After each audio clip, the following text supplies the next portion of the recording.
Queue న్యూస్లో పనిచేయటకు senior video editors కావాలను సంప్రదించవలసిన నెంబర్లు 8688960884. లక్ష మాఫీ రేపే తొలి విడతగా లక్ష వరకు రుణాలు వర్తింపు. ఇక ముఖ్యమంత్రి రేవంత్ రెడ్డి ప్రకటన, పాస్బుక్ ఉన్న ప్రతి రైతు ఖాతాలో కుటుంబాన్ని గుర్తించడానికి రేషన్ కార్డు తప్ప ఇంకేదేనికేం లేదని చెప్పేసి ముఖ్యమంత్రి చెప్పిండు.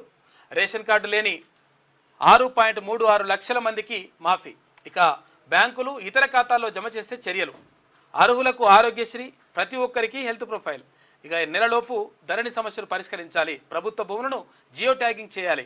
ఒకే చోట ఇంటిగ్రేటెడ్ రెసిడెన్షియల్ స్కూళ్ళు. ప్రభుత్వానికి కళ్ళు చెవులు కలెక్టర్లే అని చెప్పేసి రేవంత్ రెడ్డి అంటా ఉన్నారు ముఖ్యమంత్రి.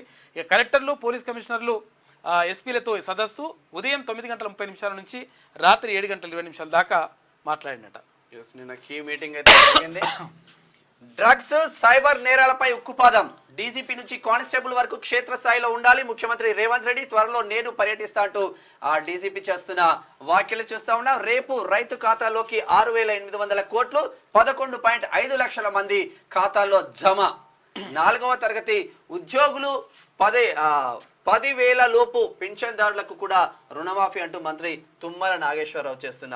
అయితే ఇక్కడ ఏమైందంటే అసలు యాక్చువల్గా మేము 4వ తరగతి అంటే చిన్న ఉద్యోగులు కూడా ఉంటారు. ఇప్పుడు అటెండర్లు ఉంటారు, తర్వాత క్లర్కులు ఉంటారు, చిన్న ఉద్యోగాలు చేసే వాళ్ళు ఉంటారు. ఎవరైనా పాపం వాళ్ళకు కూడా మరి జూనియర్ అసిస్టెంట్లు, సీనియర్ అసిస్టెంట్లు ఉంటారు.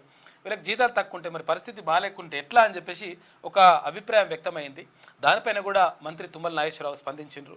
అయితే 4వ తరగతి ఉద్యోగులకు అంటే 4th క్లాస్ ఎంప్లాయీస్కి కూడా ఈ తర్వాత 10,000 పింఛన్దారులు ఉంటే కూడా వాళ్ళకు కూడా రుణమాఫీ చేస్తామని చెప్పేసి ఒక మంచి మాట చెప్పిండ్రు మంత్రి తుమ్మల.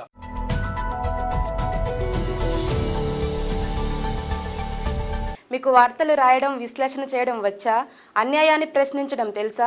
ఇంకెందుకు ఆలస్యం? క్యూ న్యూస్ మిమ్మల్ని ఆహ్వానిస్తుంది. క్యూ న్యూస్లో పనిచేయటకు అనుభవం గల కంటెంట్ రైటర్స్ కావాలను సంప్రదించవలసిన నెంబర్లు 8688960884.